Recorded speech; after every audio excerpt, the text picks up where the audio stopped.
Audi A4, в буре в бачке масла мало, вой насоса, но циркуляция в насосе есть, в бачке жидкость есть.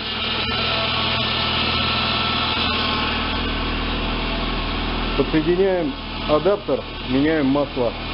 Надеваем адаптеры, мы уже сняли, уже поменяли жидкость, очищаем это место. Два адаптера, полностью промываем систему. Система промылась, ушло где-то порядка 1,8 литра на промывку. И плюс в бачок уходит где-то порядка 500 грамм. Вот, масло чистое, идеально. Полностью промыто, очищено. Все, замена произведена. Все подсоединили. Нигде ничего не подтекает. Насос перестал гудеть.